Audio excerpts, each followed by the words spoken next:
Pernahkah kamu mendapati dirimu terbaring terjaga di malam hari, memutar ulang kenangan dan bertanya-tanya apakah dia diam-diam berharap kamu tidak akan memutuskan kontak? Pertama, pernahkah kamu bertanya pada dirimu sendiri, apakah dia sedang duduk di sana sekarang, menatap ponselnya dalam diam, berharap kamu akan mengirim pesan teks, melakukan panggilan telepon, atau menghubunginya sekali lagi? Kamu terjebak antara rasa ingin tahu dan patah hati, bukan? Kamu sangat ingin tahu apa yang dia pikirkan, rasakan, atau apakah dia merindukanmu sama sekali. Tetapi bagaimana jika aku memberitahumu bahwa ketidakpastian ini, rasa sakit, menyiksa, dan ketidaktahuan ini sebenarnya adalah kesempatan terbesarmu untuk mendapatkan kembali kekuatanmu? Bayangkan sejenak melangkah sepenuhnya ke dalam kekuatanmu. Bayangkan dirimu menjadi sangat disiplin secara emosional, begitu tabah sehingga keheninganmu bergema lebih keras di benaknya daripada kata-kata apapun.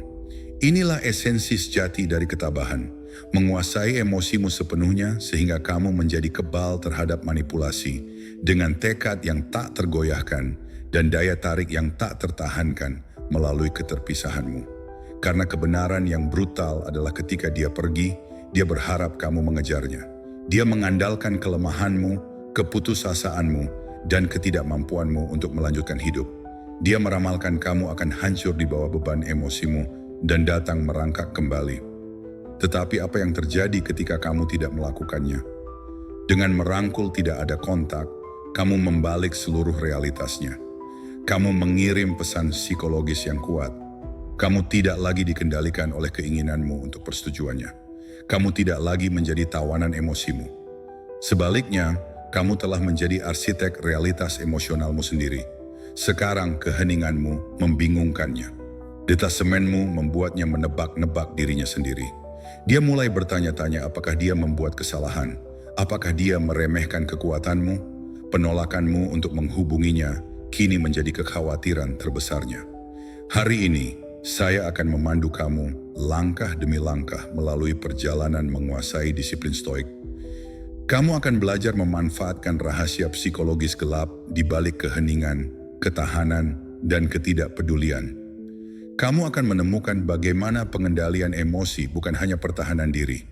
Itu adalah bentuk ketertarikan yang sangat kuat. Kamu akan menjadi tipe pria yang tidak mengejar hantu, tipe yang tidak menyia-nyiakan malam tanpa tidur atas seseorang yang memilih untuk pergi. Sebaliknya, kamu akan menjadi pria yang bergerak maju dengan keyakinan penuh dan harga diri, membuatnya mempertanyakan keputusannya setiap langkah. Tidak, kamu tidak mengulurkan tangan. Tidak, kamu tidak memutuskan kontak. Kamu akan segera mengerahkan seluruh kekuatanmu, dan dia akan bertanya-tanya mengapa dia pernah membiarkan kamu pergi. Jika kamu siap untuk berhenti mengembara dan mulai menang, tekan tombol suka sekarang juga. Berlangganan, aktifkan notifikasi dan komentar di bawah. Saya melepaskan apa yang tidak dapat saya kendalikan sekarang. Mari kita mulai.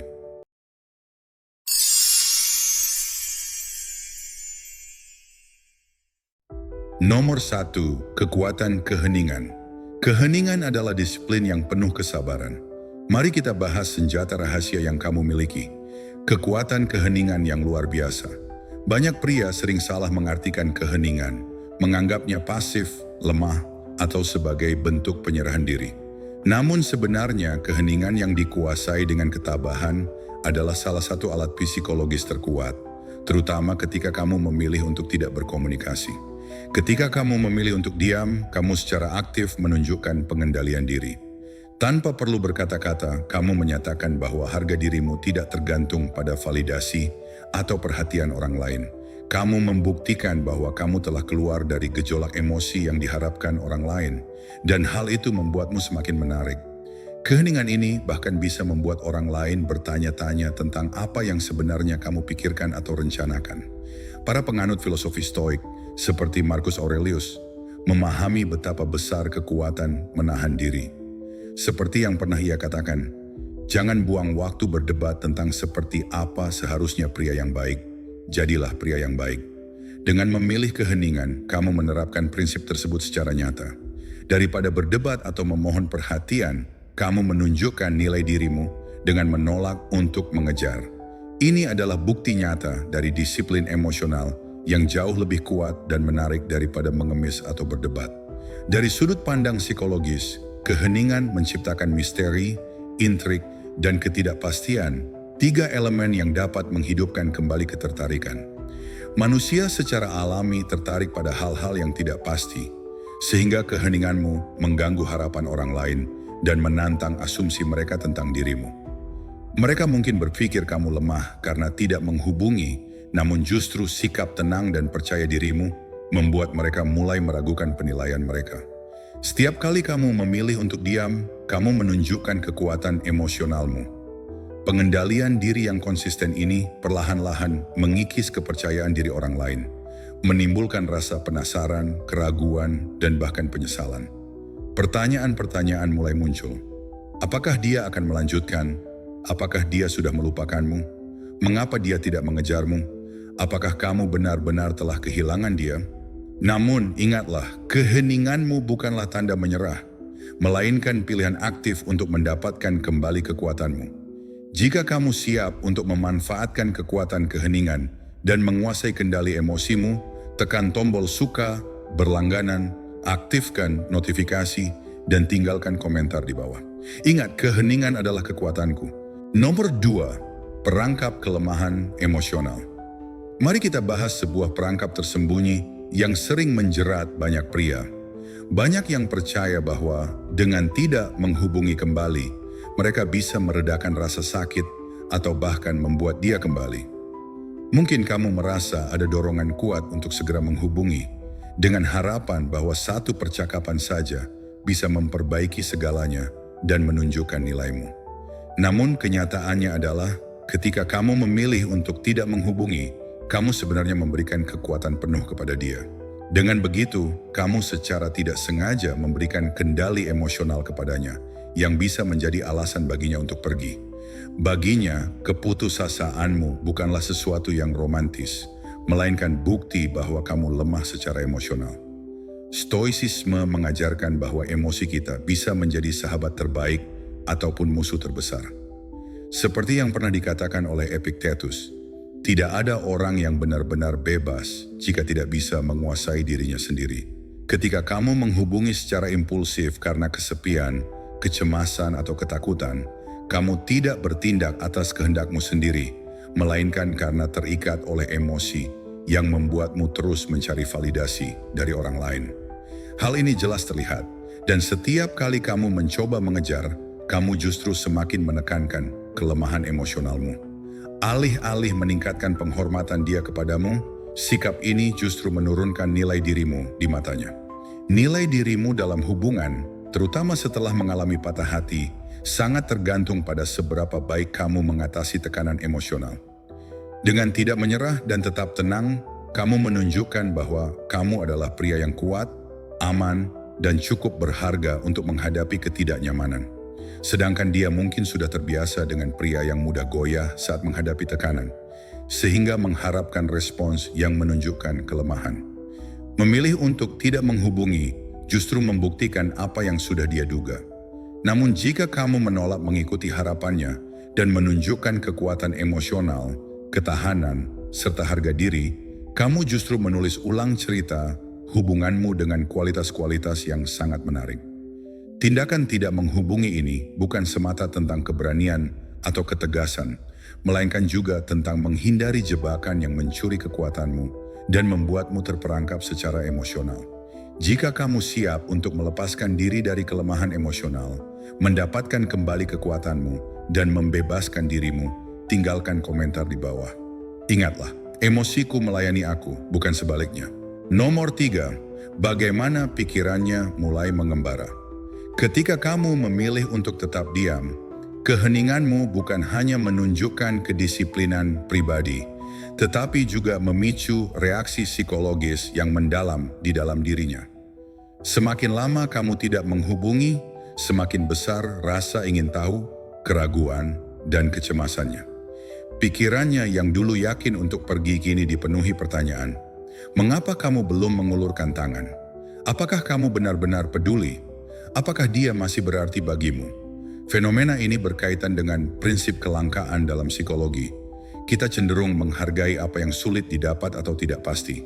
Dengan keheninganmu, kamu secara tidak sengaja menjadikan dirimu sebagai sesuatu yang langka dan berharga, sehingga membuatnya merasa kehilangan kendali.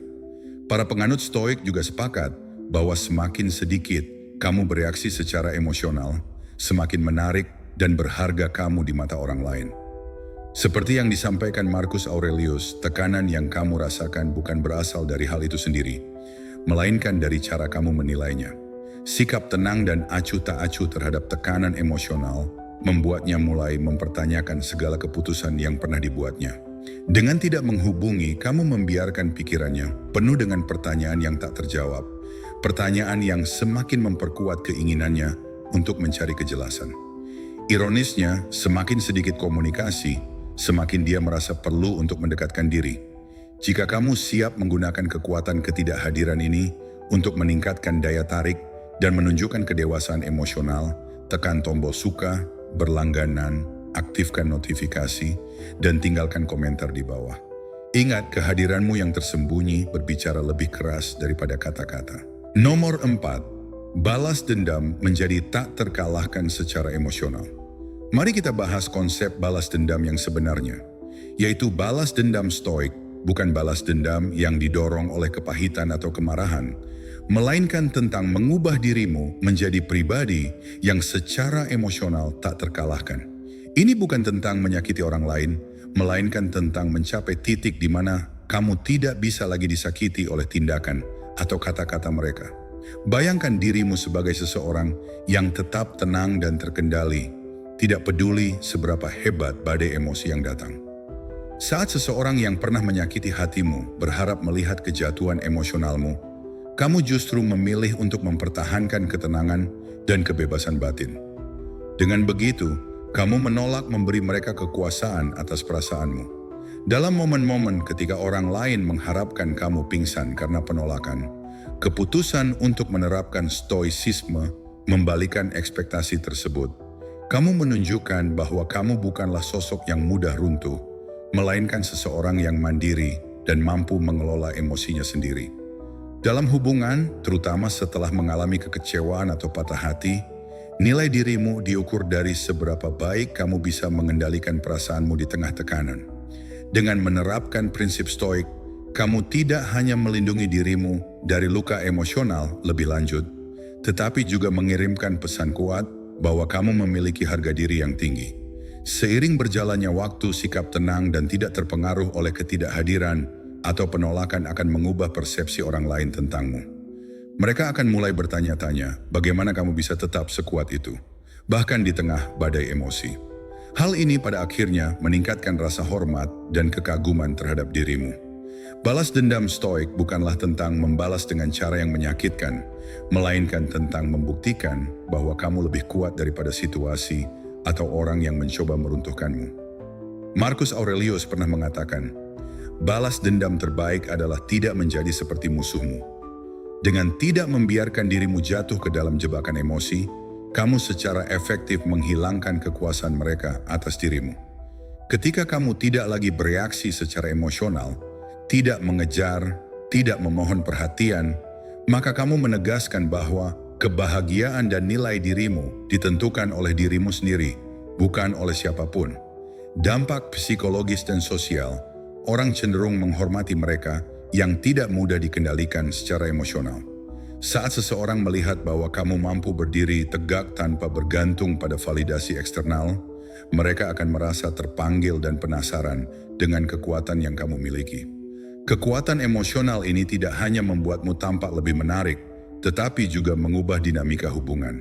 Mereka yang pernah mengira bisa mengendalikan atau melukai hatimu akan mulai meragukan penilaian mereka, bahkan mungkin merasa penyesalan karena telah salah menghitung kekuatanmu. Mengubah kekecewaan menjadi kekuatan adalah bentuk balas dendam tertinggi. Dengan merangkul stoicisme, kamu tidak lagi terjebak dalam siklus emosi yang merugikan, melainkan mengambil alih kendali atas hidup dan perasaanmu.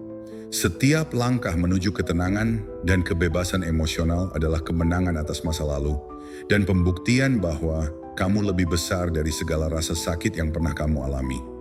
Jika kamu siap untuk mengubah patah hati menjadi sumber kekuatan yang tak tergoyahkan, dan ingin menjadi pribadi yang benar-benar bebas dari belenggu emosional, tinggalkan komentar di bawah. Ingat, balas dendamku bukanlah tentang menghancurkan orang lain. Itu adalah tentang mendapatkan kembali kebebasan emosionalku dan hidup sesuai dengan nilai serta harga diriku sendiri. Nomor 5. Seni perbedaan menguasai emosi kamu.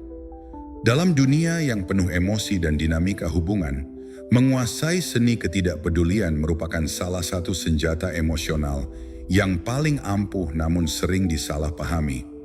Banyak orang mengira bahwa ketidakpedulian adalah sikap acuh tak acuh yang muncul dari kepahitan, kemarahan, atau sekadar berpura-pura tidak peduli. Padahal ketidakpedulian sejati bukanlah tentang mengabaikan perasaan, melainkan tentang memiliki kendali penuh atas emosi sehingga kebahagiaan, harga diri, dan kedamaian batin tidak lagi bergantung pada tindakan atau kehadiran orang lain. Dengan kemampuan ini, seseorang menjadi tidak tergoyahkan dan mampu menghadapi setiap situasi dengan tenang, meskipun badai emosi sedang melanda. Menguasai ketidakpedulian berarti mampu mengendalikan reaksi emosional secara sadar dan tidak membiarkan perasaan terombang-ambing oleh faktor eksternal. Seperti yang diajarkan oleh filsuf Stoik, nilai diri seseorang tidak ditentukan oleh validasi atau opini orang lain, melainkan oleh seberapa baik ia mampu mempertahankan ketenangan batin di tengah situasi yang penuh tekanan. Dengan ketidakpedulian yang otentik, seseorang tidak mudah terperangkap dalam drama emosional dan mampu memfokuskan energinya untuk mengembangkan diri serta meraih tujuan hidup yang lebih tinggi. Hal ini tidak hanya melindungi individu dari kemungkinan manipulasi, tetapi juga meningkatkan daya tarik dan rasa hormat dari orang-orang di sekitarnya. Keadaan emosional yang stabil dan tak tergoyahkan ini menciptakan dinamika hubungan yang berbeda. Ketika seseorang tidak lagi bergantung pada opini orang lain, ia secara otomatis mengubah persepsi mereka tentang nilai dirinya. Orang-orang di sekitarnya pun mulai bertanya-tanya, bagaimana mungkin ia bisa tetap maju dengan begitu mantap tanpa terpengaruh oleh kehadiran atau ketidakhadiran orang tertentu. Sikap ketidakpedulian yang tulus mengirimkan sinyal bahwa individu tersebut telah berhasil memisahkan identitas pribadinya dari faktor eksternal, sehingga nilai dirinya menjadi lebih tinggi dan sulit untuk dikendalikan oleh pihak lain. Psikologi manusia cenderung menghormati mereka yang mampu menunjukkan kendali penuh atas emosi mereka, dan ketidakpedulian yang otentik inilah yang menjadi magnet untuk menarik perhatian dan rasa hormat. Selain itu, dengan menguasai seni ketidakpedulian, seseorang juga mendapatkan kebebasan untuk mengarahkan energi emosinya ke hal-hal yang lebih produktif. Alih-alih terus terjebak dalam kekhawatiran atau penilaian yang tak berujung, ia dapat fokus pada pertumbuhan pribadi dan pencapaian tujuan hidup. Prinsip-prinsip Stoik mengajarkan bahwa penderitaan seringkali berasal dari imajinasi kita sendiri daripada dari kenyataan. Sehingga dengan mengurangi reaksi emosional yang berlebihan, individu tersebut tidak hanya menghindari penderitaan yang tidak perlu, tetapi juga membuka jalan untuk berkembang secara optimal. Pada akhirnya, menguasai seni ketidakpedulian bukan hanya soal tidak peduli terhadap apa yang terjadi di sekitarmu, melainkan tentang memahami bahwa kebahagiaan dan nilai dirimu sepenuhnya ada di tanganmu sendiri. Setiap kali kamu mampu mempertahankan ketenangan batin di tengah tantangan, kamu tidak hanya melindungi diri dari manipulasi atau tekanan emosional, tetapi juga menciptakan ruang bagi pertumbuhan dan kebebasan sejati. Jika kamu siap untuk mengambil langkah besar dalam menguasai emosi dan mencapai kebebasan yang sejati, inilah saatnya untuk mengubah cara pandangmu terhadap hidup dan hubungan. Dengan menguasai seni ketidakpedulian, kamu membangun fondasi kekuatan emosional yang membuatmu tidak mudah tergoyahkan, memandu langkahmu menuju kehidupan yang lebih bermakna dan memuaskan. Nomor 6. Bagaimana membuatnya mempertanyakan keputusannya dengan cara yang tabah? Sekarang mari kita bicarakan tentang bagaimana disiplin tabah yang baru kamu temukan bukan hanya mengubah cara kamu merespons, melainkan juga mengguncang persepsi dirinya tentang siapa kamu sebenarnya. Awalnya dia pergi karena meyakini bahwa kamu akan selalu bergantung secara emosional, mudah diprediksi, dan terbaca seperti buku terbuka. Namun, bayangkan apa yang terjadi ketika kamu benar-benar mengubah narasi itu. Ketika kamu mulai merangkul kemandirian emosional dan keterpisahan yang mutlak, setiap keputusan dan langkahmu menjadi cermin dari kekuatan dan pertumbuhan pribadi. Transformasi ini membuat alasannya untuk pergi menjadi tidak relevan. Ia pun mulai mempertanyakan apakah ia salah menilai dirimu. Kamu tidak lagi menunjukkan keputusasaan atau kebutuhan untuk mendapatkan validasi. Sebaliknya, kamu menonjolkan disiplin, pertumbuhan, dan kekuatan batin yang telah kamu asah. Ketika kamu memilih untuk tidak berhubungan dan membiarkan waktu berlalu dengan penuh kesadaran, kamu secara tidak langsung memaksa dirinya untuk menebak-nebak setiap keputusan yang kamu buat. Perubahan ini membingungkan pikirannya karena sebelumnya ia telah menganggap dirimu sebagai seseorang yang lemah dan mudah dikendalikan. Sekarang, dengan penampilan yang jauh lebih tenang dan tegas, ia mulai meragukan setiap asumsi yang pernah ia pegang tentang dirimu. Proses ini tidak terjadi secara instan, melainkan merupakan hasil dari perjalanan panjang dalam menguasai emosi dan belajar untuk tidak bergantung pada validasi eksternal. Kamu telah memilih untuk tumbuh dan menjadi pribadi yang tidak mudah terpengaruh oleh ombak emosi, sehingga membuatnya merasa kehilangan kendali atas situasi. Psikologi gelap mengungkapkan bahwa manusia sangat takut membuat kesalahan dalam menilai-nilai seseorang. Saat ia menyadari bahwa kamu telah berubah menjadi sosok yang tidak lagi terjebak dalam kebutuhan emosional, ia pun mulai meragukan keputusannya sendiri. Pikirannya dipenuhi oleh keraguan. Apakah ia telah salah menilai?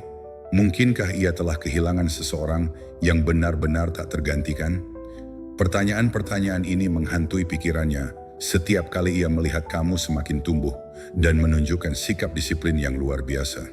Perubahan yang kamu tunjukkan tidak hanya mengikis kepercayaan dirinya, tetapi juga menuntunnya untuk mempertanyakan apakah ia telah mengabaikan potensi besar yang pernah ada dalam hubungan kalian.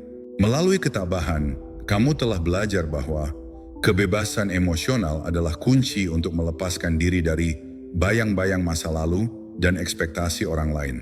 Ketika kamu memilih untuk tidak lagi mengejar validasi atau persetujuan, kamu menunjukkan bahwa nilai dan kebahagiaanmu tidak lagi bergantung pada pendapat atau tindakan orang lain. Prinsip ini mengingatkan kita pada ajaran Stoik yang mengatakan bahwa kebebasan sejati datang dari kemampuan untuk mengabaikan hal-hal yang berada di luar kendali kita. Kamu tidak bisa mengendalikan keputusannya, namun kamu sepenuhnya dapat mengendalikan cara kamu meresponsnya. Dengan demikian, pilihan untuk menjadi pribadi yang mandiri dan berdaya telah menggeser kekuasaan dari tangannya kembali kepada dirimu sendiri. Dalam proses ini, kamu tidak hanya mengubah cara dia melihatmu, tetapi juga membalikkan seluruh dinamika hubungan. Di satu sisi, ia kini dihadapkan pada kenyataan bahwa ia telah salah menilai dirimu, dan di sisi lain, ia merasa kehilangan kendali atas persepsi dan emosi yang pernah ia andalkan. Setiap hari, dengan tetap tidak berhubungan, kamu semakin mempertegas bahwa kamu telah berubah menjadi sosok yang lebih kuat, disiplin, dan tak tergoyahkan secara emosional. Perubahan ini tidak terjadi karena kamu ingin membuatnya menyesal, melainkan karena kamu telah menemukan kebebasan dalam mengendalikan dirimu sendiri. Suatu pencapaian yang membuatmu pantas untuk dihargai dan diingat. Kekuatan ketabahan yang kamu miliki kini membuatnya terjebak dalam dilema.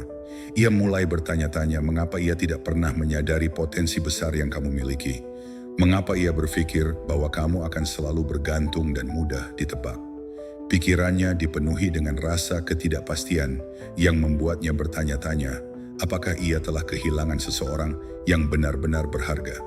Sementara itu, kamu melangkah maju dengan keyakinan bahwa pertumbuhan dan disiplin emosional adalah kunci utama untuk mengubah persepsi orang lain, termasuk dia.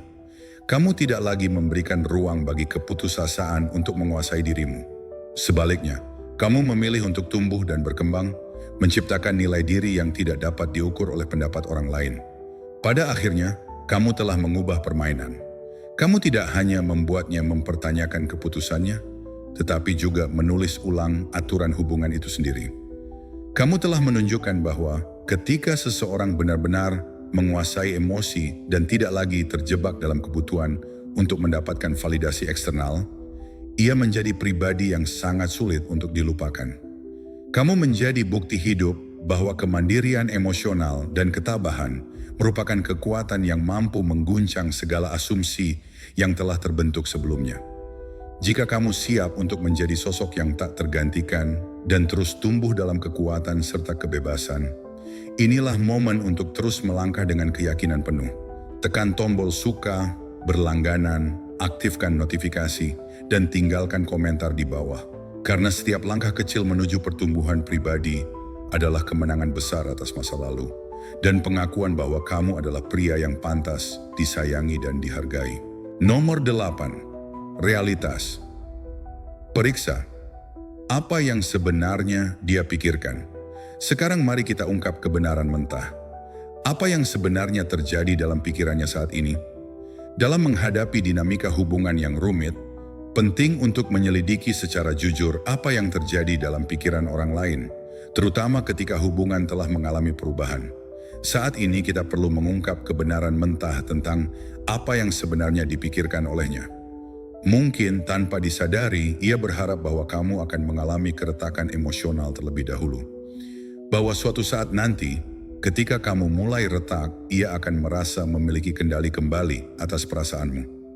Bayangkan, setiap kali ia dengan cemas memeriksa ponselnya, menelusuri pesan-pesan lama, dan memutar ulang kenangan yang pernah kalian bagikan, ia tidak melakukannya karena ingin mengembalikan hubungan itu, melainkan sebagai upaya untuk mencari validasi atas keputusannya sendiri. Ia butuh kepastian bahwa meninggalkanmu adalah pilihan yang tepat. Dengan melihat kamu terus mengejarnya, ia merasa kekuasaannya atas dirimu tetap ada. Namun, realitas sebenarnya jauh lebih kompleks daripada dugaan itu. Stoicisme mengajarkan kita bahwa penderitaan seringkali berasal dari bayangan dan imajinasi kita, bukan dari kenyataan yang sesungguhnya. Seperti yang pernah dikatakan Seneca, kita lebih menderita dalam imajinasi daripada dalam kenyataan. Meskipun kamu mungkin membayangkan bahwa ia hidup bahagia tanpa kehadiranmu, kenyataannya adalah ia merasakan ketidakpastian yang mendalam. Ia tidak sepenuhnya yakin, merasa tidak aman, dan terus terpengaruh oleh keheningan serta ketegasan yang kamu tunjukkan. Penolakanmu untuk menghubungi terlebih dahulu justru membuatnya meragukan harga dirinya sendiri. Setiap hari, kepercayaan dirinya menyusut seiring dengan pengamatan bahwa kamu tidak lagi terjebak dalam keputusasaan atau kebutuhan akan validasi emosional. Dari sudut pandang psikologi, ia sedang mengalami disonansi kognitif, suatu konflik antara keyakinannya bahwa kamu tergantung secara emosional dan kenyataan bahwa kamu telah berubah menjadi pribadi yang disiplin, mandiri, dan kuat. Ia tidak mampu mendamaikan gambaran lama tentang pria yang selalu mengandalkan kehadirannya dengan sosok baru yang kini menunjukkan ketenangan dan kemandirian. Perubahan ini membuatnya semakin cemas, frustrasi, dan dipenuhi dengan keraguan mendalam. Apakah aku salah menilai dia? Apakah aku telah kehilangan seseorang yang benar-benar berharga? Mengapa dia tidak mengulurkan tangan seperti yang biasa dilakukan? Pertanyaan-pertanyaan itu terus menghantui pikirannya, mengikis dasar kepercayaan dirinya, dan menimbulkan konflik batin yang semakin menguat. Pada titik inilah pentingnya mempertahankan disiplin dan ketidakpedulian yang telah kamu bangun. Dengan tidak memberikan respons yang diharapkan, kamu secara tegas menegaskan bahwa kamu telah mengambil alih kendali atas hidup dan emosimu. Kamu tidak lagi mengandalkan validasi eksternal, bahkan bukan miliknya, sehingga membuat ia harus menerima kenyataan bahwa nilai dan kebahagiaanmu ditentukan oleh dirimu sendiri. Ketika ia menyaksikan bahwa kamu tetap tenang, konsisten, dan tidak tergoyahkan, ia dipaksa untuk mempertanyakan seluruh persepsinya tentang hubungan kalian. Kebingungan yang muncul di benaknya adalah bukti nyata bahwa ia telah salah menilai kekuatan dan kemandirianmu. Setiap kali ia berharap kamu akan segera menghubunginya, harapannya itu justru semakin tereduksi oleh ketegasan dan kebebasan yang kamu tunjukkan. Ia harus menerima bahwa penolakan untuk menghubungi bukanlah bentuk penghinaan, melainkan manifestasi dari kekuatan batin yang telah kamu capai. Dalam konflik antara harapan dan realitas ini, ia terjebak dalam dilema yang semakin memperkecil kepercayaan dirinya sendiri. Ia pun mulai mempertanyakan, apakah ia telah kehilangan seseorang yang tidak tergantikan?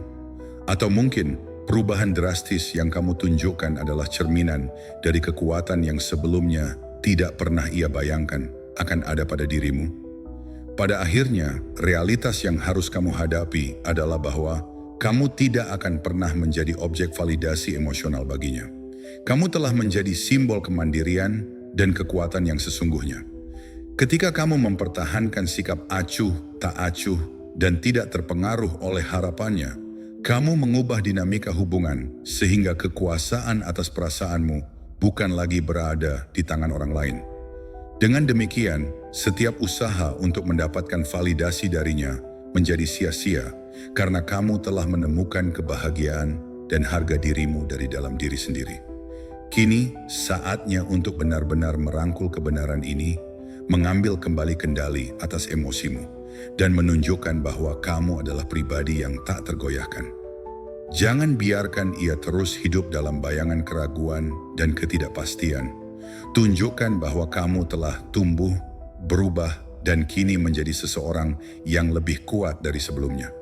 Dengan langkah ini, kamu tidak hanya mengukir jalan menuju kebebasan emosional, tetapi juga menginspirasi orang lain untuk menemukan kekuatan dalam diri mereka sendiri.